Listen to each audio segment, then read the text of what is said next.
মানুষ বড়ই বিচিত্র প্রাণী। অধিক থেকে অধিকতর ধন লাভ করার চেষ্টায় নিজের শরীরকে নষ্ট করে ফেলেন, নিজের শক্তি হারিয়ে ফেলেন, নিজের সামর্থ্য হারিয়ে ফেলেন। আর যে ধন লাভ করেন সেটা কোথায় যায়? সেই শক্তি, সেই সামর্থ্যকে আবার ফিরে পাওয়ার জন্য।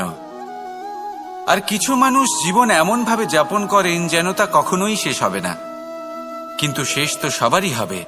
আর যখনই শেষটা কাছে চলে আসে তখন মানুষ এটা বুঝতে পারেন যে সে জীবনকে উপভোগ করেননি।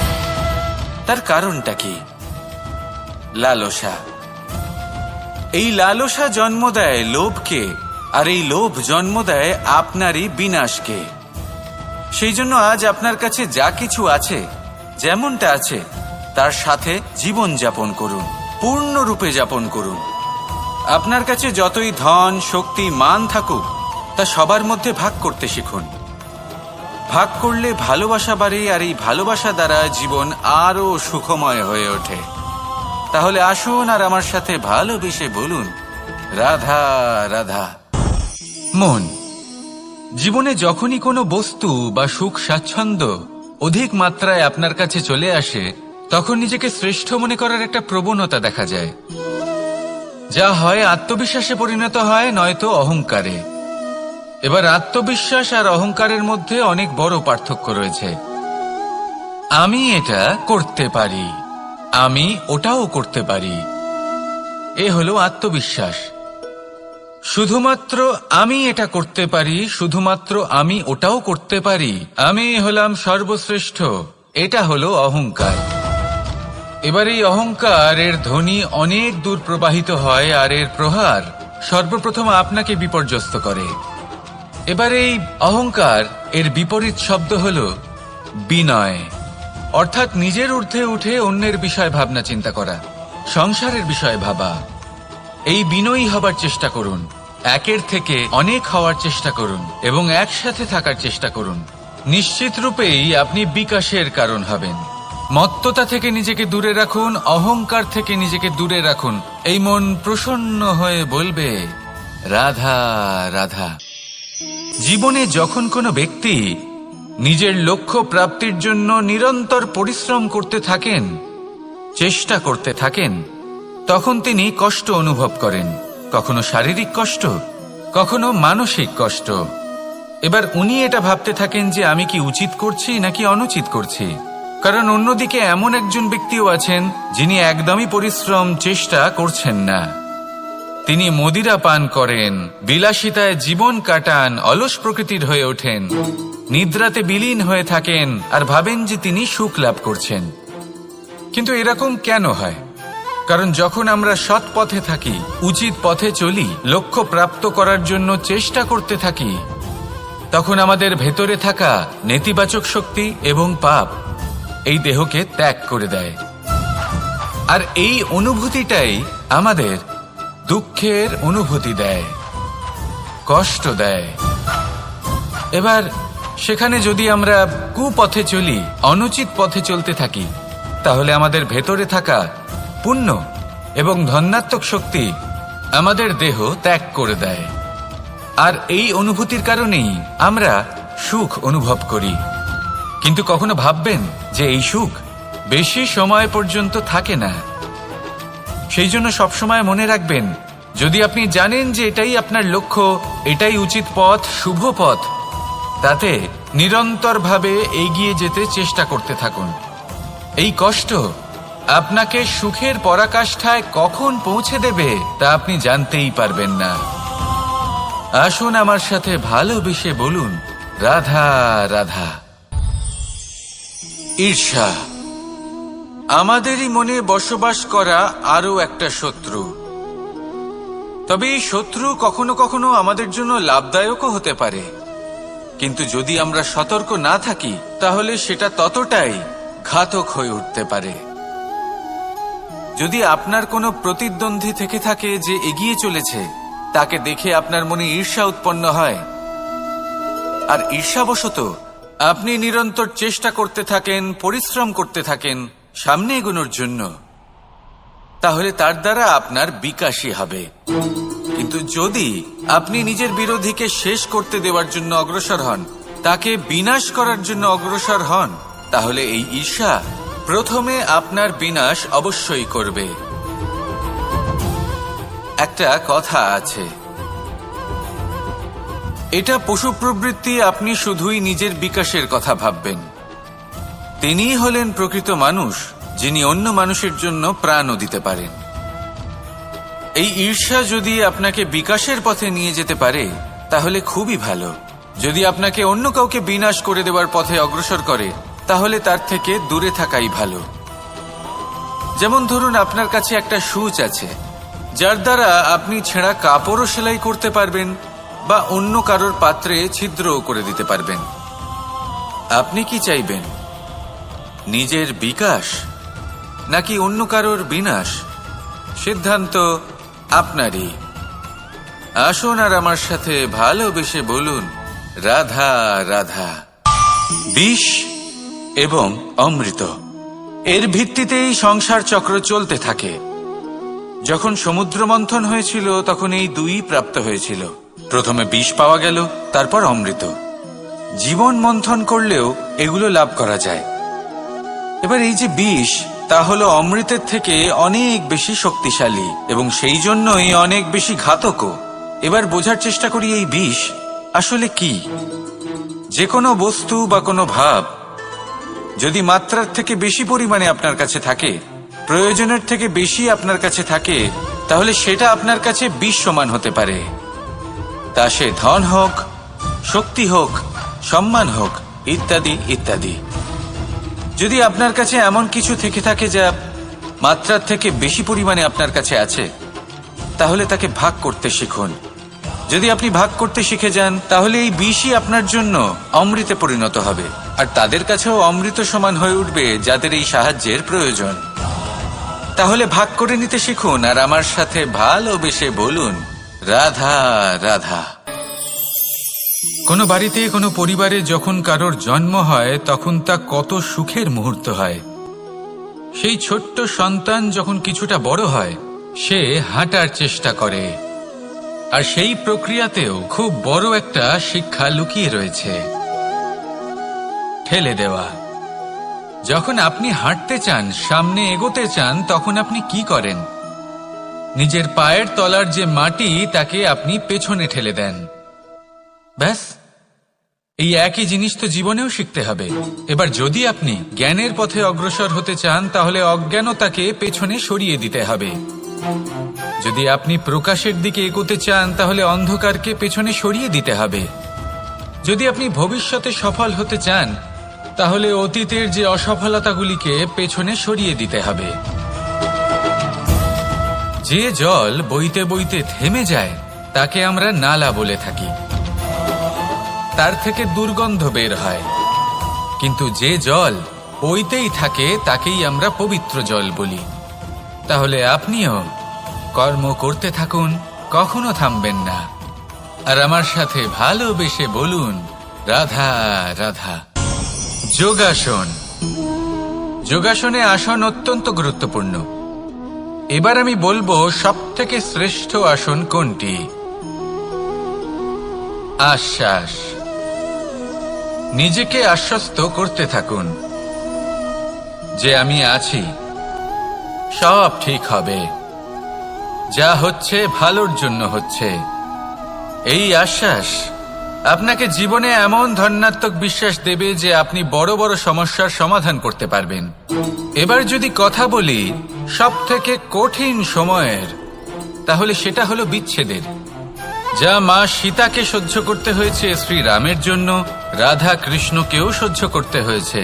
যে ব্যক্তি বিচ্ছেদের সময় সঠিক পথে চলে এসেছে সে জীবনে অনেক শ্রেষ্ঠ স্থানে অবশ্যই পৌঁছতে পারবে। এবার যদি কথা বলি সবথেকে জরুরি এবং গুরুত্বপূর্ণ সময়ের, তাহলে সেটা হলো সংযোগ। সকলকে সাহায্য করতে থাকুন। আপনি অন্যদের সাহায্য করে তাদের যত আনন্দ দিতে পারবেন ততটাই আনন্দ আপনারও জীবনে অবশ্যই আসবে। আসুন আর আমার সাথে ভালোবেসে বলুন, রাধা রাধা। কামবোধ। এটাই আপনার অন্তরের প্রথম শত্রু। বেশিরভাগ মানুষই কামবোধ বলতে লালসা বোঝেন, কিন্তু এটা সম্পূর্ণ সত্য নয়। কামের আসল অর্থ হল কামনা। এটা খুবই সহজ ব্যাপার। মনুষ্য শরীর থাকলে, মানুষের মন থাকলে এই কামনা অবশ্যই থাকবে। এবার এটাই দেখতে হবে যে এই কামনা নেতিবাচক কামনা নাকি ইতিবাচক কামনা। অন্য কারোর জিনিসে নজর দেওয়া, অন্য কোনো মানুষের উপর নজর দেওয়া, কোনো অনুচিত বস্তুর দিকে নজর দেওয়া, এই নেতিবাচক কামনা। আর এই দুষ্কামনা মানুষকে দিয়ে অপকর্ম করাবেই করাবে। তাই মনে রাখবেন, যে ব্যক্তি নিজের কামনাকে নিয়ন্ত্রণে রাখতে পারেন তিনি সঠিক পথেও থাকেন, সঠিক লক্ষ্যে পৌঁছতেও পারেন। যিনি কামনা নিয়ন্ত্রণে রাখতে পারেন না তিনি তার পথও হারিয়ে ফেলেন এবং লক্ষ্যচ্যুতও হন। তাই মনে রাখবেন, নিজের কামনাগুলিকে নিয়ন্ত্রণে রাখুন। কাম নামক এই শত্রুর ওপর বিজয় লাভ করুন। আর আমার সাথে ভালোবেসে বলুন, রাধা রাধা। ক্রোধ আপনার অন্তরের আরও একটা শত্রু। এই ক্রোধ আসলে কি? আপনার মনের এক ভাবনা, যা আপনার মনেই উৎপন্ন হয়। এই মন আত্মার সাথে যুক্ত থাকে। এখন একটা ভাবনা যা আত্মার সাথে যুক্ত থাকে তাকে অনুচিত কেন বলা হয় সেটা বোঝার চেষ্টা করুন। ক্রোধ কখনো কখনো জরুরি হয়, বিশেষ রূপে তখন যখন আপনি সঠিক পক্ষে দাঁড়িয়ে রয়েছেন এবং সামনের ব্যক্তি অধর্মের পক্ষে রয়েছেন আর বিনম্রভাবে মানছেন না। যেমন শ্রীরাম ক্রুদ্ধ হয়েছিলেন সাগরের ওপর। ওটা উচিত ছিল, আর তা ততক্ষণই উচিত যতক্ষণ আপনি ক্রোধকে নিয়ন্ত্রণ করছেন। যদি ক্রোধ আপনাকে নিয়ন্ত্রণ করতে শুরু করে তাহলে পরিস্থিতি এমনও হতে পারে, ধরুন একজন ব্যক্তির প্রতি ক্রোধের কারণে আপনি তার ক্ষতি করতে চান। আপনি একটা কয়লা হাতে নিলেন আর সেই কয়লা সামনের ব্যক্তির ক্ষতি করার পূর্বে আপনার হাত জ্বালিয়ে দেবে। ব্যাস, ক্রোধ এটাই করে। সর্বপ্রথম আপনার ক্ষতি করে, আপনার বিবেক হরণ করে নেয়। আপনি আপনার নিয়ন্ত্রণ হারিয়ে ফেলেন আর সবকিছু নষ্ট হয়ে যায়। বেশিরভাগ মানুষ ক্রোধে এমন সিদ্ধান্ত নেন যে সেটা তাদেরই বিনাশের কারণ হয়ে দাঁড়ায়। আর কিছু মানুষ বলেন যে আমাদের জীবনে এত যন্ত্রণা আছে, এত সংকট আছে যে ক্রোধ উৎপন্ন হবেই।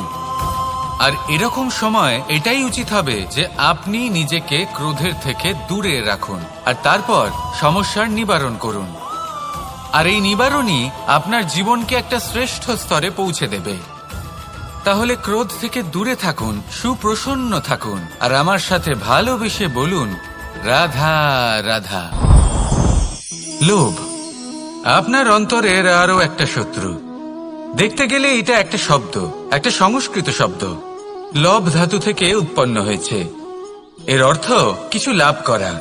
কিছু লাভ করা অনুচিত নয়, আরো কিছু লাভ করাও অনুচিত নয়, কিন্তু সব থেকে বেশি আমি লাভ করব, আমি আরো চাই, আরো বেশি চাই, আরো বেশি পেতে চাই। এটাই হলো লোভ। আর এই লোভ যখন গ্রাস করে তখন আপনি যা পেতে চান, সে ধনই হোক বা মানই হোক, তা অর্জন করার জন্য মানুষ যে কোনো স্তরে পৌঁছে যেতে পারে। যদি মানুষ ধন অর্জন করতে চান তাহলে তার জন্য তারা অধর্মের পথেও চলতে পারেন। যদি সম্মান অর্জন করতে চান তাহলে অন্য মানুষকে ছোটও করতে পারেন। শেষ পর্যন্ত আপনার এটা মনে হতে পারে যে যদি একটু অল্পই প্রাপ্ত করতাম কিন্তু ভালোবেসে প্রাপ্ত করতাম, এই জীবন আরো অনেক বেশি সুখী হতো। লোভ আপনার জীবনে, আপনার মনে কখন যে প্রবেশ করবে সেটা আপনি জানতেও পারবেন না। তাই এটা চিনতে শিখুন আর তৎক্ষণাৎ জীবন থেকে বাইরে ফেলে দিন। যা কিছু লাভ করতে চান তা ভালোবেসে লাভ করুন আর সেই ভালোবাসার সাথেই বলুন, রাধা রাধা। মোহ আপনার অন্তরের আরো একটা শত্রু। এবার মানুষ প্রেম আর মোহের মধ্যে পার্থক্য বুঝতে পারে না। কিছু মানুষ ভাবে যে মোহর মধ্যে খারাপ কি আছে। যদি কোনো মানুষের তার বাবা মার প্রতি, তার সন্তানের প্রতি মোহ থাকে তবে খারাপ কি আছে? খারাপ আছে, আর সেটা তাদের জন্য খারাপ হতে পারে যাদের প্রতি আপনার এই মোহ আছে। এবার মোহ আর প্রেমের মধ্যে পার্থক্য আপনাকে বোঝাচ্ছি। মোহ শুধুমাত্র পেতে চায়, সেখানে প্রেম শুধুমাত্র দিতে শেখায়। এই দুই পরিস্থিতিতেই আপনার হাত প্রসারিত থাকে। মোহের ক্ষেত্রে কোনো বস্তু বা কোনো ব্যক্তিকে লাভ করার জন্য, আর প্রেমে শুধুই প্রদান করার জন্য। মোহর বশে আপনার পায়ে বাঁধন পড়ে যেতে পারে। যদি মাতা পিতার তার সন্তানের প্রতি মোহ থাকে, তাহলে তারা তাদের সন্তানকে কখনো দুঃখে, চিন্তায়, যন্ত্রণায় দেখতেই পারবে না। সেই জন্য তারা সন্তানকে বেঁধে রাখতে চান একটা সুরক্ষিত ক্ষেত্রে, যেখান থেকে না তারা সংসারকে দেখতে পায়, না পরখ করতে পারে, না কিছু শিখতে পারে, না বিকট পরিস্থিতির সম্মুখীন হতে পারে। ঠিক যে কারণে তারা দুর্বল হয়ে পড়ে, অজ্ঞানী হয়ে ওঠে। তাদের বিকাশ সেখানেই স্তব্ধ হয়ে যায়, আর সেখানে প্রেম শুধুমাত্র বিকাশের পথে নিয়ে যায়। মা বাবা যদি সন্তানকে ভালোবাসেন, তাহলে তাকে ছেড়ে দেন যে যাও সংসারকে দেখো, পরখ করো আর শেখো। কিভাবে এর সাথে লড়াই করতে হবে সেটা নিজে শেখো। নিজের শক্তি নিজেই বাড়িয়ে তোলো, নিজের পথ চয়ন করো। সেই জন্য এই মোহর শিকল ভেঙে ফেলুন আর প্রেমকে আপন করে নিন। আর এই প্রেম দ্বারাই বলুন, রাধা রাধা। আমাদের জীবনে গুরুজনেরা, জ্ঞানী মানুষজন সবসময় একটা কথা বলেন, ধৈর্য ধরো। শুধুমাত্র দুটো শব্দ, কিন্তু কতটা বিশাল সেটা বোঝার চেষ্টা করুন। ছোট একটা অস্ত্র হাতে নিন এবং একটা বিশাল পর্বতে নিরন্তর প্রহার করতে থাকুন। ধৈর্য ধরে সেই কাজ করতে থাকুন। এমন একদিন আসবে, এই বিশাল পর্বতে আপনি একটা পথ তৈরি করবেন। কোনো ধনুর্ধর যখন নিজের বিদ্যা অর্জন করেন, তখন তাকেও ধৈর্য ধরতে হয়, তার নিজেকে সময় দিতে হয়, তবেই সে ধনুর্বিদ্যা শিখতে পারে। সেইভাবে আমাদের জীবনেও ধৈর্য ধরার খুব প্রয়োজন। পরিবারে ধৈর্য রাখতে পারলে তাহলে আস্তে আস্তে দেখবেন প্রেম বৃদ্ধি পাচ্ছে। সমাজে যদি ধৈর্য রাখতে পারেন, তাহলে আস্তে আস্তে এই সমাজ আপনাকে সম্মান করবে। যদি নিজের জীবনে ধৈর্য রাখতে পারেন, তাহলে নিজে থেকেই আত্মবিশ্বাস বাড়বে, নিজের বিকাশ হবে। জীবনে সবই সম্ভব যদি ধৈর্য রাখতে পারেন। হয়তো আস্তে আস্তে হবে, কিন্তু হবে অবশ্যই। শুধু ধৈর্য রাখুন, কারণ ধৈর্যই সব থেকে বড় পুঁজি। আসুন আর আমার সাথে ভালোবেসে বলুন, রাধা রাধা। আমাদের জীবনে যখনই আমরা কোনো বড় দায়িত্বের সম্মুখীন হই, তখন আমরা তার থেকে দূরে পালাই, আর এই অজুহাত দিই যে না না, এত বেশি ভার বহন করার যোগ্যতা আমার নেই, আমি করতেই পারবো না। দেখুন, এই সংসারে ভিন্ন ভিন্ন ধরনের গাছ আছে, ছোট গাছ, বড় গাছ, কিন্তু বটগাছের মতো বড় এবং নিবিড় গাছ আর একটাও নেই। সে নিঃস্বার্থভাবে এই সংসারকে সেবা করে যায়, ছায়া প্রদান করে, শীতলতা প্রদান করে। আর যখন এমন সময় আসে যখন তার ওপর বোঝা অত্যন্ত বেড়ে যায়, সে কিন্তু কোনোভাবেই ভেঙে পড়ে না। তখন সে নিজের নিঃস্বার্থ কর্মের ফল লাভ করে, সেই নিঃস্বার্থ কর্ম যা সে করেছে। তার দেহ থেকে ছোট ছোট ঝুড়ি বার হয় এবং তা কাণ্ডের আকার ধারণ করে। সেই কাণ্ড মাটির কাছে পৌঁছয় এবং তারপর তা বটগাছের সহায়ক হয়ে ওঠে। সে ভেঙে পড়ে যায় না। এইভাবে আপনিও জীবনে নিঃস্বার্থভাবে সবার সেবা করুন, ভালোবাসুন, সবাইকে সাহায্য করুন।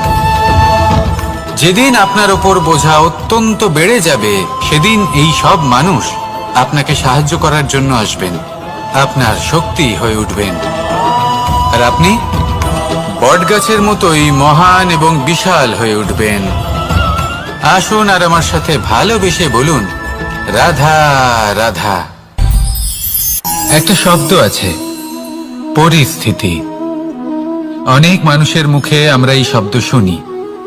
জীবনে যখন অসফল হয়ে দুঃখ আসে, সংকট আসে, কোনো বিপদ ঘনিয়ে আসে, তখন সমস্ত দোষ আমরা পরিস্থিতির ওপর চাপিয়ে দিই। আর দেখতে গেলে কোথাও না কোথাও ঠিকই করি। এই পরিস্থিতি প্রত্যেক দিনের মতো পাল্টাতে থাকে, কিন্তু এই দিন, এই রাত, এমন কেউ আছেন যিনি এর ওপরেও নিয়ন্ত্রণ সাধন করেন, আর তিনি হলেন সূর্য। ঠিক সেই রকমই আমাদের জীবনেও সূর্য হলো এই মন। যদি এই মনের উপর আমরা নিয়ন্ত্রণ করতে পারি, তাহলে আমরা জীবনকেও নিয়ন্ত্রণ করতে পারবো।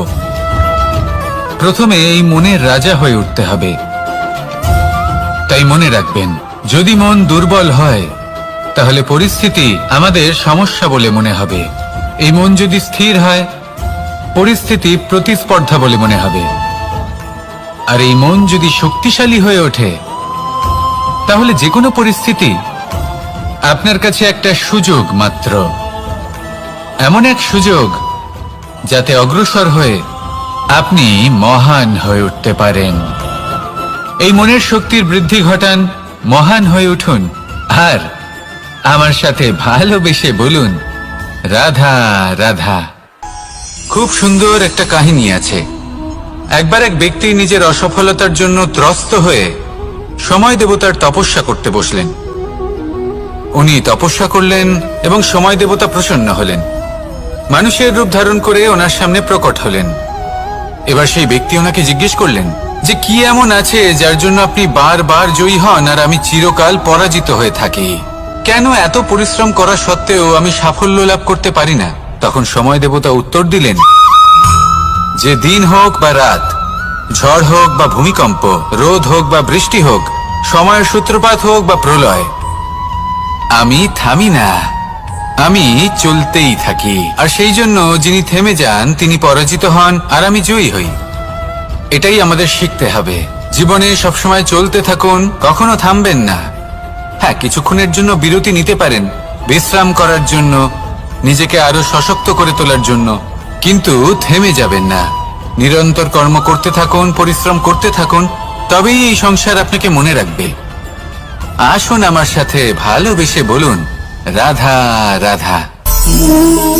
মানুষ তার জীবনে দুই ধরনের পরিস্থিতিকে খুব ভয় পায়।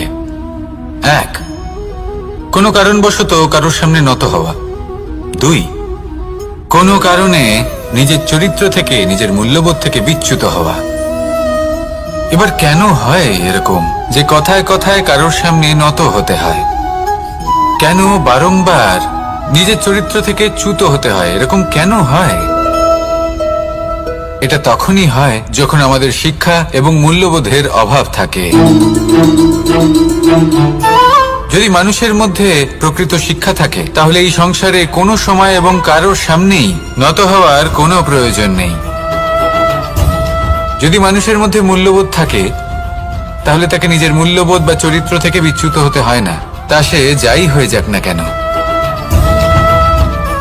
কোনো বালককে যদি জন্ম থেকেই সুশিক্ষার অধিকারী করা হয়, শিক্ষিত করা হয়, মূল্যবোধের অধিকারী করা হয়, তবে সে এই সংসারে এমন কর্ম করবে যাতে সে নিজেকে, নিজের পরিবারকে, সমগ্র সমাজকে গর্বিত করতে পারে। শিক্ষা লাভ করুন, মূল্যবোধ লাভ করুন এবং আমার সাথে ভালোবেসে বলুন, রাধা রাধা। আমাদের সকলের জীবনে একটা লক্ষ্য থাকে যেটা আমরা লাভ করতে চাই। ঠিক যেন একটা প্রতিস্পর্ধা বিদ্যমান যে কে সব থেকে আগে নিজের লক্ষ্যে পৌঁছতে পারবে। আর সেই জন্য আমরা সকলেই খুব তাড়াতাড়ি এগোতে চেষ্টা করি, বড় এবং দীর্ঘ পদক্ষেপ ফেলি যাতে তাড়াতাড়ি নিজের লক্ষ্যে পৌঁছতে পারি। কিন্তু এক অত্যন্ত গুরুত্বপূর্ণ বিষয় আছে, সবসময় লক্ষ্য সামনে থাকবে না, কখনো কখনো তা খুঁজতে হয়। এই যাত্রা খুব কঠিন হতে পারে। আর ঠিক এই কারণেই সবসময় দ্রুত গতিতে চলা বা তাড়াতাড়ি পথে চলা সেটা আবশ্যক নয়। তার থেকেও বেশি গুরুত্বপূর্ণ হলো ভেবেচিন্তে তারপর পথ চলা। যদি ভেবেচিন্তে পদক্ষেপ ফেলেন, চলতে পারেন, তাহলে সেটাই সর্বশ্রেষ্ঠ পদক্ষেপ। কখন কোন দিকে যেতে হবে, কখন কোথায় দিক পাল্টানো যাবে না, কখন গতি বেশি রাখতে হবে, কখন কম, কখন থামবো, কখন চলবো, এই সব কিছুর বিষয়ে জ্ঞান অত্যন্ত গুরুত্বপূর্ণ এবং ভেবে চিন্তে চলতেই হবে। সেই জন্য শুধু তীব্র গতিতে সামনে এগোলে চলবে না, ভাবনা চিন্তা করে এগোতে হবে। আসুন আমার সাথে ভালোবেসে বলুন, রাধা রাধা। পায়েস হলো আমার বিশেষ প্রিয়। এর মধুর স্বাদ মনকে প্রফুল্ল করে তোলে। ছোটবেলায় মা আমার জন্য পায়েস বানাতেন এবং আমাকে বলতেন যে গরম থাকতে থাকতে খেয়ে নে কানাই, ঠান্ডা হয়ে গেলে ভালো লাগবে না। কিন্তু আমিও দুষ্টু ছিলাম, ঠান্ডা হওয়া পর্যন্ত অপেক্ষা করতাম আর ঠান্ডা হয়ে যাওয়ার পরে মার কাছে যেতাম আর ওনাকে বলতাম যে মা, পায়েস তো ঠান্ডা হয়ে গেছে, এটা গরম করে দিন। তখন মা হাসতেন আর বলতেন যে পায়েস না হয় আমি আবার গরম করে দেব কানাই, কিন্তু এর মধুর স্বাদ, সেই মিষ্টত্ব, সেই সুবাস, সেটা আবার ফিরে আসবে না। কথাটা সত্যি। আর এই সত্যটাই আমাদেরও জীবনের সত্য। আমাদের জীবনের মধুর সম্পর্কগুলি, এতে যখন কটুভাব প্রবেশ করে তখন সেই মিষ্টত্ব ফিরিয়ে আনা প্রায় অসম্ভব ব্যাপার হয়ে যায়। আপনি চেষ্টা করে সেই সম্পর্ক ঠিক করতেই পারবেন, তার জন্য অগাধ পরিশ্রম করতে হবে, কিন্তু আবার সেই মিষ্টত্ব কখনো ফিরে আসবে না। সেই জন্য আপনার জীবনের যে মধুর সম্পর্ক আছে, যতটা সম্ভব চেষ্টা করুন তাতে মিষ্টত্ব বজায় রাখতে। কটুভাব আসতে দেবেন না। আসুন আর আমার সাথে মধুর স্বরে বলুন, রাধা রাধা। শব্দ, শব্দ আসলে কি? শুধুই কয়েকটি অক্ষরের সমষ্টি, নাকি আমাদের বাণী? এই শব্দ এমন এক শক্তি যা কাউকেই নিজের বশবর্তী করে ফেলতে পারে। শব্দ এমন এক অস্ত্র যা কাউকে ক্ষত বিক্ষত করে দিতে পারে। এই শব্দ হলো একটি নাদ স্বরূপ, যা কোনো ঘুমন্ত ব্যক্তিকেও জাগিয়ে তুলতে পারে এবং নিজের লক্ষ্যের দিকে অগ্রসর করতে পারে। শব্দে এত শক্তি আছে যে কারোর মনে এতটা আঘাত দিতে পারে যে সে হয়তো জীবনে আর কখনো এগোতেই পারল না। তাহলে এই শব্দের প্রয়োগ খুব ভেবেচিন্তে করবেন। এবং এই শব্দের মতোই হলো নীরবতা। অনেক সময় এই নীরবতা আমাদের সহায়ক হয়ে ওঠে। অনেক সময় এটা আমাদের অনুশোচনাকে অনেক বেশি বাড়িয়ে তুলতে পারে।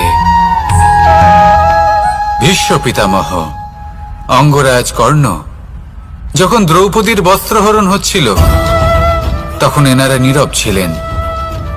দুর্যোধনের বিরোধিতা করেননি, ওকে বাধা দেননি। আর তারপর কি হলো সেটা আপনারা সকলে জানেন। দেখতে গেলে নীরবতা চুপ করে থাকা, কিন্তু যদি কোনো দুষ্টের সামনে চুপ করে থাকেন, যদি তার বিরোধিতা না করতে পারেন, তাহলে এই নীরবতাই অনেক বড় পাপের আকার ধারণ করে। মনে রাখবেন আর আমার সাথে ভালোবেসে বলবেন, রাধা রাধা। আভূষণ, কার না ভালো লাগে এই আভূষণ? আমরা পরিশ্রম করি, ধন অর্জন করি আর আভূষণ কিনে থাকি, কখনো নিজের জন্য, কখনো বা তাদের জন্য যাকে আমরা ভালোবাসি, বা তাদের জন্য যাকে আমরা সম্মান করি। হয়তো সেই জন্যই সীতা চূড়ামণি ধারণ করেছিলেন এবং আমি সামন্তকমণি। কিন্তু এটাই কি সেই প্রকৃত আভূষণ যা আপনার মূল্য বৃদ্ধি করে? না। শ্রীরামের আভূষণ হল ওনার নম্র ভদ্র ব্যবহার। মাতা সীতার আভূষণ হল ওনার সততা, ওনার নিষ্ঠা, ওনার ত্যাগ। অর্জুনের আভূষণ ছিল ওনার একাগ্রতা। রাধার আভূষণ ওনার প্রেম। এই আভূষণ কোথাও নেই, আপনার মনে আছে। যদি আপনার মনে মিষ্টতা থাকে, তা শান্ত হয়, তাতে সততা থাকে, নিষ্ঠা থাকে এবং প্রেম থাকে, তাহলে আপনার অন্য আর কোনো আভূষণের কোনো প্রয়োজন নেই। আপনি যতই ভিড়ের মাঝে থাকুন, আপনার ঔজ্জ্বল্য চোখে পড়বে। আসুন আর আমার সাথে ভালোবেসে বলুন, রাধা রাধা। এই সংসারের সবথেকে বড় সত্যি হলো জন্ম এবং মৃত্যু, কিন্তু আরো বড় একটা সত্য আছে, মিত্র এবং শত্রু, যা আমাদের সকলের জীবনে থাকে। মিত্র সে যে আমাদের সঙ্গ দেয় এবং সংসারের সবথেকে উঁচু শিখরে আমাদের নিয়ে যায়, এবং শত্রু সে যে যে কোনো মুহূর্তে যে কোনো শিখর থেকে আমাদের নিচে ফেলে দিতে পারে। এবার বিচিত্র ব্যাপার হলো এটাই যে আমরা নিজেরাই এদের সাথে নিয়ে চলি, নিজেরাই এদের পালন করি। তা কি করে? প্রথমে বুঝুন এই মিত্র এবং শত্রু কারা। আপনার নিজের মন, আর কেউ নয়। এই মনই হলো মিত্র যখন তাতে ভারসাম্য বজায় থাকে, তা নিয়ন্ত্রিত থাকে, তা পবিত্র হয়। কিন্তু যদি এই মন অনিয়ন্ত্রিত হয়ে পড়ে, যদি আপনাকে সে নিয়ন্ত্রণ করতে শুরু করে, তখন সেই আপনার সবথেকে বড় শত্রু হয়। সেই জন্য এই মনের ওপর নিয়ন্ত্রণ রাখতে শিখুন, এতে ভারসাম্য বজায় রাখতে শিখুন। তাহলে আপনি এমন এক বন্ধুকে পাবেন যে আপনাকে এই সংসারের শিখরে পৌঁছে দেবে। আসুন আমার সাথে ভালোবেসে বলুন, রাধা রাধা। ঈশ্বর আসলে কে? সংসারের বেশিরভাগ মানুষের কাছে ঈশ্বর হলেন এই সংসারের রচয়িতা, পালনকর্তা। কারোর কাছে উনি জ্ঞাতা, কারোর কাছে উনি হলেন আস্থার প্রতীক, আবার কারোর জন্য শুধুমাত্র অন্ধ বিশ্বাস। কিন্তু এই ঈশ্বর কি কোনো শরীর, নাকি একটা বোধ, নাকি শুধুই শ্রদ্ধা?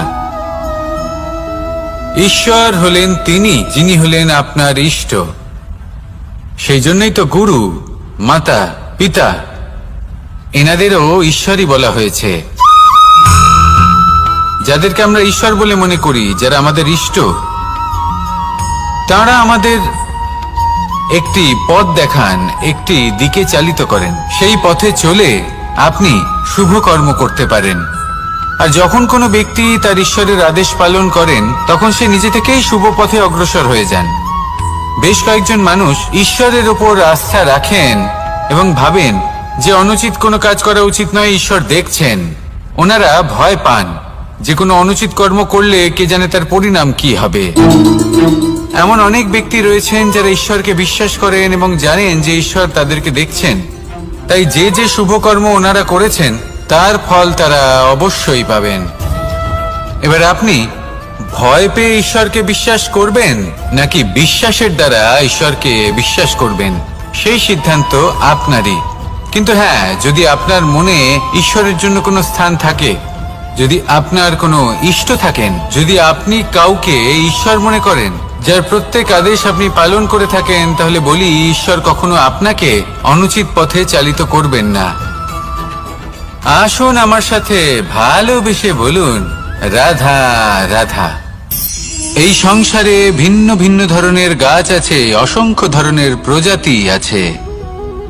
কিছু গাছ পাতা দিয়ে থাকে, কিছু ফুল, কিছু ফল। কেউ ছায়া প্রদান করে, কেউ শীতলতা প্রদান করে, কেউ নিজেকে খুব কষ্ট দিয়ে এই সংসারের বিকাশে সহায়ক হয়ে ওঠে। কিন্তু এই সবার মধ্যে একটা বিষয় কিন্তু সমান, এরা প্রত্যেকেই পাতা ছাড়া, ফুল ছাড়া, ফল ছাড়া জীবিত থাকতেই পারে, কিন্তু কোনো বৃক্ষই শিকড় ছাড়া বেঁচে থাকতেই পারে না।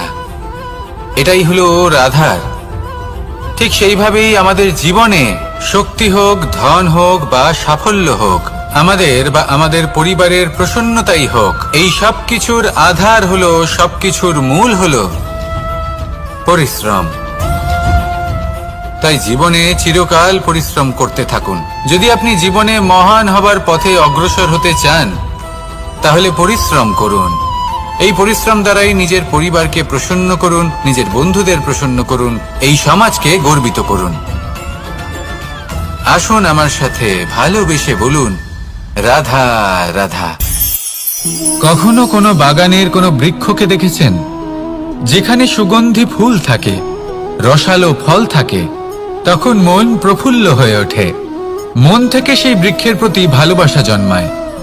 কিন্তু যিনি বাগানের মালিক, শুধুমাত্র তিনিই জানেন যে কিভাবে এই বৃক্ষকে আগলে রাখতে হয়, কিভাবে তার পরিচর্যা করলে এতে সুন্দর সুগন্ধি ফুল হবে, রসালো ফল হবে। কখনো কখনো প্রয়োজনের থেকে বেশি রোদ পেলে এই বৃক্ষগুলি শুকিয়ে যায়, প্রয়োজনের থেকে কম রোদ পেলেও এই বৃক্ষ কিন্তু শুকিয়ে যায়। প্রয়োজনের থেকে কম জল যদি পায়, এই বৃক্ষ শুকিয়ে যেতে পারে। প্রয়োজনের থেকে অতিরিক্ত জল যদি পায়, তখনও এই বৃক্ষের শিকড়গুলি নষ্ট হয়ে যেতে পারে। এবার এটাই কিন্তু আমাদের সংসারের সাথেও হয়। আমাদের সংসারের সকল প্রতিভাশালী ব্যক্তি, যেমন লেখক, বিচারক, প্রবক্তা, যোদ্ধা, এদের সবার ক্ষেত্রে এই কথাটাই প্রযোজ্য। যদি বেশি প্রশংসা করা হয়, তাহলেও এরা হারিয়ে যাবেন। প্রয়োজনের থেকে বেশি যদি নিন্দা করা হয়, তখনও তারা নত হয়ে পড়বেন। তাহলে আপনি এদের রক্ষা করুন এবং নিজেদেরও। মনে রাখবেন একটা কথা, জেনে রাখুন কখন কোন নিন্দায় আপনি লজ্জিত হবেন না, আর কখন কোন প্রশংসার দ্বারা নিজের মধ্যে অহংবোধ জাগ্রত করবেন না। এই মন সুপ্রসন্ন হয়ে বলবে, রাধা রাধা। সময় কত বিচিত্র হয়। সময় আমাদের পক্ষে থাকলে আমরা নিজেদের রাজা মনে করে নিই, আর সেই সময় যদি বিপক্ষে চলে যায় তাহলে নিঃস্ব হতে সময় লাগে না। তাই মানুষের একটা অভ্যেস আছে, খারাপ সময়ের জন্য কিছু সঞ্চয় করা। আত্মীয়, বন্ধু খারাপ সময় পাশ থেকে সরে যায়। যশ, মান প্রতিকূল সময় চিরস্থায়ী হয় না। তাই মানুষ মনে করে অর্থ সঞ্চয় করাই শ্রেয়। অর্থের কোনো হৃদয় নেই যা সময়ের সাথে পরিবর্তিত হবে। সংসার বলে সর্বদা অর্থ সঞ্চয় করতে থাকুন। খারাপ সময়ে অবশ্যই কাজে লাগবে, কিন্তু আমি বলবো শুভ কর্ম করতে থাকুন, আনন্দে থাকুন, নিজের ওপর আর ঈশ্বরের ওপরে বিশ্বাস রাখুন। খারাপ সময় কখনো আসবেই না। রাধা রাধা। মানুষ নিজের পরিবারের জন্য কত কিছুই না করে, দিন রাত পরিশ্রম করতে থাকে যাতে তার পরিবারের প্রয়োজন পূরণের জন্য অর্থ রোজগার করতে পারে। কিন্তু শুধু অর্থ রোজগার করাটাই কি যথেষ্ট? আপনি বলবেন, হ্যাঁ নিশ্চয়ই, অর্থ দিয়ে সব কিছু পাওয়া যায়, বিদ্যা পাওয়া যায়, বাড়ি পাওয়া যায়, ওষুধ পাওয়া যায়, আর কত কিছুই না পাওয়া যায়। এই সব একটা পর্যায় পর্যন্ত সঠিক, কিন্তু একটু মন দিয়ে ভেবে দেখুন, যখন কোনো শিশু অসুস্থ হয়ে পড়ে তখন সে ওই তিক্ত ওষুধ কেন খেয়ে নেয়? এই জন্য কারণ ওর পিতা সেই ওষুধ অর্থ দিয়ে কিনেছে? না, বরং এই জন্য কারণ তার পিতা যে তার সামনে দাঁড়িয়ে, তার ওপরে তার বিশ্বাস আছে। বিশ্বাস আছে যে উনি তার কিচ্ছু হতে দেবেন না। এই বিশ্বাস, এই সংস্কার, এই শিক্ষা কখনো অর্থ দিয়ে পাওয়া যায় না। এটা পাওয়া যায় সেই সময় থেকে যা মাতা পিতা তাদের সন্তানের সাথে কাটিয়েছেন। তাই জীবনে অর্থ অবশ্যই উপার্জন করুন, কিন্তু নিজের পরিবারকেও সময় দিন, আনন্দ পাবেন। রাধা রাধা।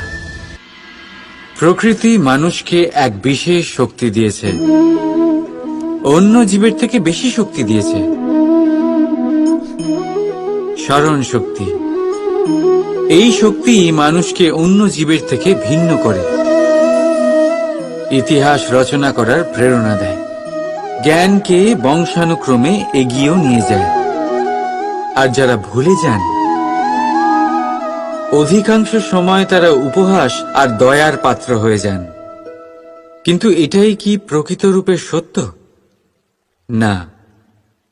এই স্মরণ শক্তি মানুষের বিকাশের সব থেকে বড় বাধা হয়ে দাঁড়ায়, তার মনকে দূষিত করে দেয়। খারাপ অভিজ্ঞতা, কারোর করা বিশ্বাসঘাতকতা, কারোর কটাক্ষ বেশিরভাগ মানুষই ভুলতে পারেন না, আর তারপর প্রতিশোধ নিতে উদ্যত হন। প্রথমে সময় নষ্ট করেন প্রতিশোধের প্রস্তুতিতে, আর তারপর সময় নষ্ট করেন প্রতিশোধ নেওয়ার সুযোগ খুঁজতে।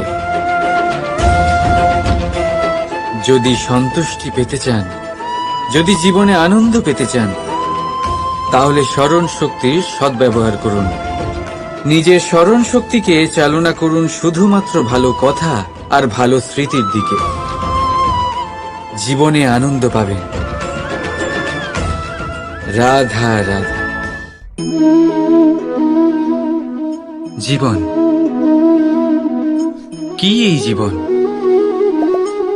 আমরা জন্ম নিই, বড় হয়ে উঠি, আমাদের মা বাবা আমাদের পালন করেন, তারপর তাদের অর্থ দিয়ে আমাদের বাল্যকাল কাটে, আমরা আরো বড় হই, বিবাহ বন্ধনে আবদ্ধ হই, আমাদেরও সন্তান হয়, আমরা তাদের পালন করি, তারপর আমরা বৃদ্ধ হই, আর একদিন এই সংসার ছেড়ে আমরা সকলে চলে যাই।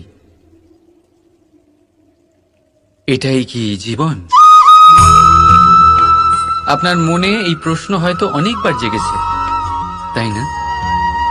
এবার একটু জলের যাত্রাপথ লক্ষ্য করুন। সাগর থেকে বাষ্প হয়ে ওঠে এই জল, মেঘ হয়ে ঝরে পড়ে সে, তারপর নদী হয়ে আবার সাগরে মিলিয়ে যায়। কিন্তু কখনো এই প্রশ্ন করে না যে তার জীবন কি, তার উদ্দেশ্য কি। প্রতিটা মুহূর্ত বাঁচে সে, আর অন্যদের যতখানি সম্ভব সাহায্য করে। যখন সাগরে থাকে তখন অসংখ্য জীবকে জীবন দান করে। যখন সাগর থেকে বাষ্প হয়ে মেঘ হয়ে যায় তখন চাষিদের মনে এই আশা জাগায় যে ফসল আবার ফলবে। যখন বর্ষা হয়ে ঝরে পড়ে তখন এই শুকনো শুধু এই জীবন বাঁচুন, আর যতটা সম্ভব সবাইকে আনন্দ প্রদান করুন। মন প্রসন্ন হয়ে বলবে রাধা রাধা। কখনো বৃষ্টির জন্য হওয়া কাদার মধ্যে দিয়ে আপনি নিজের বাড়ি ফিরেছেন? পাদুকা পরার জন্য আপনি ওই কাদা থেকে অবশ্যই বেঁচে যান, কিন্তু সেই পাদুকা থেকে আগত নোংরা কাদার ছিটে আপনার বস্ত্রকে ময়লা করেই দেয়। কিন্তু তাও সেই ছিটের জন্য আপনার বস্ত্র ময়লা হয়ে যাবে, সেই জন্য আপনি পাদুকা পরা ছেড়ে দেন না। ঠিক সেইভাবেই জীবনে এমন কিছু মানুষও আসেন যারা পাদুকার মতো হন, যারা আপনাকে কাদার থেকে বাঁচিয়ে নেন, কিন্তু বস্ত্ররূপী আপনার মনের উপরে আশঙ্কার দাগ ছেড়ে যান। এইসব মানুষের জন্য নিজের মন ছোট করার কোনো প্রয়োজন ভালো কথা, কিন্তু সমস্ত বিষয় যদি গম্ভীরভাবে ভাবতে থাকেন তাহলে জীবনের আনন্দটাই শেষ হয়ে যাবে। এই সংসার অস্থায়ী, এখানে এমন কিছুই নেই যা চিরকাল জীবিত থাকবে। তাই যতক্ষণ এই জীবন আছে সন্তুষ্টি আর আনন্দ নিয়ে বাঁচুন। নিজের ওপর আগত কাদার ছিটের দিকে মন দেবেন না, শুধু আনন্দ বিতরণ করুন। মন প্রসন্ন হয়ে বলবে রাধা রাধা। আমাদের জীবনে গুরুজনেরা, জ্ঞানী মানুষজন সবসময় একটা কথা বলেন, ধৈর্য ধরো। শুধুমাত্র দুটো শব্দ, কিন্তু কতটা বিশাল সেটা বোঝার চেষ্টা করুন। ছোট একটা অস্ত্র হাতে নিন এবং একটা বিশাল পর্বতে নিরন্তর প্রহার করতে থাকুন, ধৈর্য ধরে সেই কাজ করতে থাকুন। এমন একদিন আসবে এই বিশাল পর্বতে আপনি একটা পথ তৈরি করবেন। কোনো ধনুর্ধর যখন নিজের বিদ্যা অর্জন করেন তখন তাকেও ধৈর্য ধরতে হয়, তার নিজেকে সময় দিতে হয়, তবেই সে ধনুর্বিদ্যা শিখতে পারে। সেইভাবে আমাদের জীবনেও ধৈর্য ধরার খুব প্রয়োজন।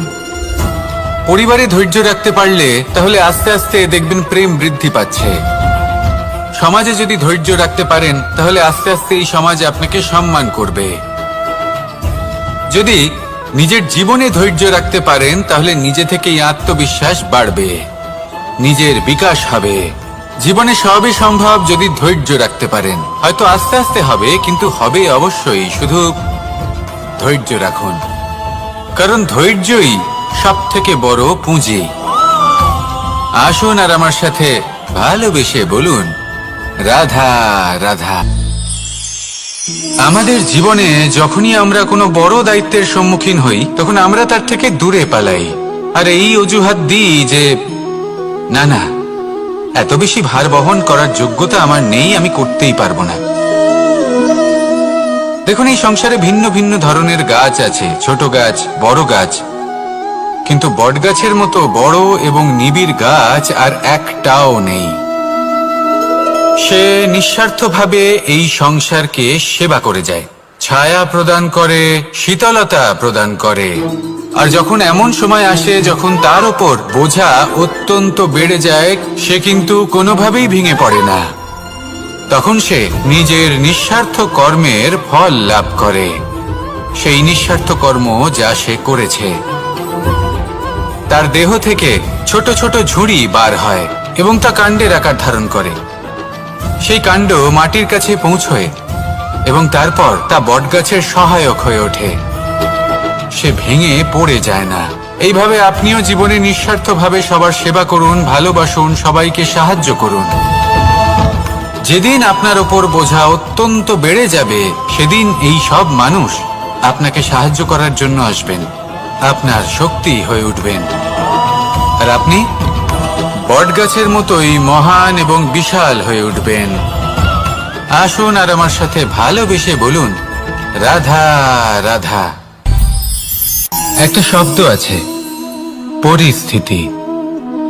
অনেক মানুষের মুখে আমরা এই শব্দ শুনি। জীবনে যখন অসফল হই, দুঃখ আসে, সংকট আসে, কোনো বিপদ ঘনিয়ে আসে, তখন সমস্ত দোষ আমরা পরিস্থিতির ওপর চাপিয়ে দিই। আর দেখতে গেলে কোথাও না কোথাও ঠিকই করি। এই পরিস্থিতি প্রত্যেক দিনের মতো পাল্টাতে থাকে, কিন্তু এই দিন, এই রাত, এমন কেউ আছেন যিনি এর ওপরেও নিয়ন্ত্রণ সাধন করেন, আর তিনি হলেন সূর্য। ঠিক সেই রকমই আমাদের জীবনেও সূর্য হলো এই মন। যদি এই মনের উপর আমরা নিয়ন্ত্রণ করতে পারি, তাহলে আমরা জীবনকেও নিয়ন্ত্রণ করতে পারবো। প্রথমে এই মনের রাজা হয়ে উঠতে হবে। তাই মনে রাখবেন, যদি মন দুর্বল হয়, তাহলে পরিস্থিতি আমাদের সমস্যা বলে মনে হবে। এই মন যদি স্থির হয়, পরিস্থিতি প্রতিস্পর্ধা বলে মনে হবে। আর এই মন যদি শক্তিশালী হয়ে ওঠে, তাহলে যে কোনো পরিস্থিতি আপনার কাছে একটা সুযোগ মাত্র। এমন এক সুযোগ যাতে অগ্রসর হয়ে আপনি মহান হয়ে উঠতে পারেন। এই মনের শক্তির বৃদ্ধি ঘটান, মহান হয়ে উঠুন, আর আমার সাথে ভালোবেসে বলুন, রাধা রাধা। খুব সুন্দর একটা কাহিনী আছে। একবার এক ব্যক্তি নিজের অসফলতার জন্য ত্রস্ত হয়ে সময় দেবতার তপস্যা করতে বসলেন। উনি তপস্যা করলেন এবং সময় দেবতা প্রসন্ন হলেন, মানুষের রূপ ধারণ করে ওনার সামনে প্রকট হলেন। এবার সেই ব্যক্তি ওনাকে জিজ্ঞেস করলেন যে কি এমন আছে যার জন্য আপনি বারবার জয়ী হন আর আমি চিরকাল পরাজিত হয়ে থাকি? কেন এত পরিশ্রম করা সত্ত্বেও আমি সাফল্য লাভ করতে পারি না? তখন সময় দেবতা উত্তর দিলেন যে দিন হোক বা রাত, ঝড় হোক বা ভূমিকম্প, রোদ হোক বা বৃষ্টি হোক, সময়ের সূত্রপাত হোক বা প্রলয়, আমি থামি না, আমি চলতেই থাকি। আর সেই জন্য যিনি থেমে যান তিনি পরাজিত হন আর আমি জয়ী হই। এটাই আমাদের শিখতে হবে। জীবনে সবসময় চলতে থাকুন, কখনো থামবেন না। হ্যাঁ, কিছুক্ষণের জন্য বিরতি নিতে পারেন, বিশ্রাম করার জন্য, নিজেকে আরো সশক্ত করে তোলার জন্য, কিন্তু থেমে যাবেন না। নিরন্তর কর্ম করতে থাকুন, পরিশ্রম করতে থাকুন, তবেই এই সংসার আপনাকে মনে রাখবে। আসুন আমার সাথে ভালোবেসে বলুন, রাধা রাধা। মানুষ তার জীবনে দুই ধরনের পরিস্থিতিকে খুব ভয় পায়। এক, কোনো কারণবশত কারোর সামনে নত হওয়া। দুই, কোনো কারণে নিজের চরিত্র থেকে, নিজের মূল্যবোধ থেকে বিচ্যুত হওয়া। এবার কেন হয় এরকম যে কথায় কথায় কারোর সামনে নত হতে হয়? কেন বারংবার নিজের চরিত্র থেকে চ্যুত হতে হয়? এরকম কেন হয়? এটা তখনই হয় যখন আমাদের শিক্ষা এবং মূল্যবোধের অভাব থাকে। যদি মানুষের মধ্যে প্রকৃত শিক্ষা থাকে, তাহলে এই সংসারে কোনো সময় এবং কারোর সামনেই নত হওয়ার কোনো প্রয়োজন নেই। যদি মানুষের মধ্যে মূল্যবোধ থাকে, তাহলে তাকে নিজের মূল্যবোধ বা চরিত্র থেকে বিচ্যুত হতে হয় না, তা সে যাই হয়ে যাক না কেন। কোনো বালককে যদি জন্ম থেকেই সুশিক্ষার অধিকারী করা হয়, শিক্ষিত করা হয়, মূল্যবোধের অধিকারী করা হয়, তবে সে এই সংসারে এমন কর্ম করবে যাতে সে নিজেকে, নিজের পরিবারকে, সমগ্র সমাজকে গর্বিত করতে পারে। শিক্ষা লাভ করুন, মূল্যবোধ লাভ করুন এবং আমার সাথে ভালোবেসে বলুন, রাধা রাধা। আমাদের সকলের জীবনে একটা লক্ষ্য থাকে যেটা আমরা লাভ করতে চাই। ঠিক যেন একটা প্রতিস্পর্ধা বিদ্যমান যে কে সব থেকে আগে নিজের লক্ষ্যে পৌঁছতে পারবে। আর সেই জন্য আমরা সকলেই খুব তাড়াতাড়ি এগোতে চেষ্টা করি, বড় এবং দীর্ঘ পদক্ষেপ ফেলি যাতে তাড়াতাড়ি নিজের লক্ষ্যে পৌঁছতে পারি। কিন্তু এক অত্যন্ত গুরুত্বপূর্ণ বিষয় আছে, সবসময় লক্ষ্য সামনে থাকবে না, কখনো কখনো তা খুঁজতে হয়। এই যাত্রা খুব কঠিন হতে পারে, আর ঠিক এই কারণেই সবসময় দ্রুত গতিতে চলা বা তাড়াতাড়ি পথে চলা সেটা আবশ্যক নয়। তার থেকেও বেশি গুরুত্বপূর্ণ হলো ভেবেচিন্তে তারপর পথ চলা। যদি ভেবেচিন্তে পদক্ষেপ ফেলেন, চলতে পারেন, তাহলে সেটাই সর্বশ্রেষ্ঠ পদক্ষেপ। কখন কোন দিকে যেতে হবে, কখন কোথায় দিক পাল্টানো যাবে না, কখন গতি বেশি রাখতে হবে, কখন কম, কখন থামবো, কখন চলবো, এই সব কিছুর বিষয়ে জ্ঞান অত্যন্ত গুরুত্বপূর্ণ এবং ভেবে চিন্তে চলতেই হবে। সেই জন্য শুধু তীব্র গতিতে সামনে এগোলে চলবে না, ভাবনা চিন্তা করে এগোতে হবে। আসুন আমার সাথে ভালোবেসে বলুন, রাধা রাধা। পায়েস হলো আমার বিশেষ প্রিয়। এর মধুর স্বাদ মনকে প্রফুল্ল করে তোলে। ছোটবেলায় মা আমার জন্য পায়েস বানাতেন এবং আমাকে বলতেন যে গরম থাকতে থাকতে খেয়ে নে কানাই, ঠান্ডা হয়ে গেলে ভালো লাগবে না। কিন্তু আমিও দুষ্টু ছিলাম, ঠান্ডা হওয়া পর্যন্ত অপেক্ষা করতাম, আর ঠান্ডা হয়ে যাবার পরে মার কাছে যেতাম আর ওনাকে বলতাম যে মা, পায়েস তো ঠান্ডা হয়ে গেছে, এটা গরম করে দিন। তখন মা হাসতেন আর বলতেন যে পায়েস না হয় আমি আবার গরম করে দেব কানাই, কিন্তু এর মধুর স্বাদ, সেই মিষ্টত্ব, সেই সুবাস, সেটা আবার ফিরে আসবে না। কথাটা সত্যি, আর এই সত্যটাই আমাদেরও জীবনের সত্য। আমাদের জীবনের মধুর সম্পর্কগুলি, এতে যখন কটুভাব প্রবেশ করে তখন সেই মিষ্টত্ব ফিরিয়ে আনা প্রায় অসম্ভব ব্যাপার হয়ে যায়। আপনি চেষ্টা করে সেই সম্পর্ক ঠিক করতেই পারবেন, তার জন্য অগাধ পরিশ্রম করতে হবে, কিন্তু আবার সেই মিষ্টত্ব কখনো ফিরে আসবে না। সেই জন্য আপনার জীবনের যে মধুর সম্পর্ক আছে, যতটা সম্ভব চেষ্টা করুন তাতে মিষ্টত্ব বজায় রাখতে। কটুভাব আসতে দেবেন না। আসুন আর আমার সাথে মধুর স্বরে বলুন, রাধা রাধা। শব্দ, শব্দ আসলে কি? শুধুই কয়েকটি অক্ষরের সমষ্টি, নাকি আমাদের বাণী? এই শব্দ এমন এক শক্তি যা কাউকেই নিজের বশবর্তী করে ফেলতে পারে। শব্দ এমন এক অস্ত্র যা কাউকে ক্ষত বিক্ষত করে দিতে পারে। এই শব্দ হলো একটি নাদ স্বরূপ যা কোনো ঘুমন্ত ব্যক্তিকেও জাগিয়ে তুলতে পারে এবং নিজের লক্ষ্যের দিকে অগ্রসর করতে পারে। শব্দে এত শক্তি আছে যে কারোর মনে এতটা আঘাত দিতে পারে যে সে হয়তো জীবনে আর কখনো এগোতেই পারল না। তাহলে এই শব্দের প্রয়োগ খুব ভেবেচিন্তে করবেন। এবং এই শব্দের মতোই হলো নীরবতা। অনেক সময় এই নীরবতা আমাদের সহায়ক হয়ে ওঠে, অনেক সময় এটা আমাদের অনুশোচনাকে অনেক বেশি বাড়িয়ে তুলতে পারে। ভীষ্ম পিতামহ, অঙ্গরাজ কর্ণ, যখন দ্রৌপদীর বস্ত্রহরণ হচ্ছিল তখন এনারা নীরব ছিলেন। দুর্যোধনের বিরোধিতা করেননি, ওকে বাধা দেননি। আর তারপর কি হলো সেটা আপনারা সকলে জানেন। দেখতে গেলে নীরবতা চুপ করে থাকা, কিন্তু যদি কোনো দুষ্টের সামনে চুপ করে থাকেন, যদি তার বিরোধিতা না করতে পারেন, তাহলে এই নীরবতাই অনেক বড় পাপের আকার ধারণ করে। মনে রাখবেন আর আমার সাথে ভালোবেসে বলবেন, রাধা রাধা। আভূষণ, কার না ভালো লাগে এই আভূষণ?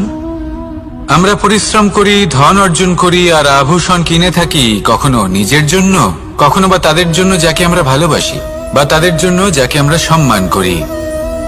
হয়তো সেই জন্যই সীতা চূড়ামণি ধারণ করেছিলেন এবং আমি সামন্তকমণি।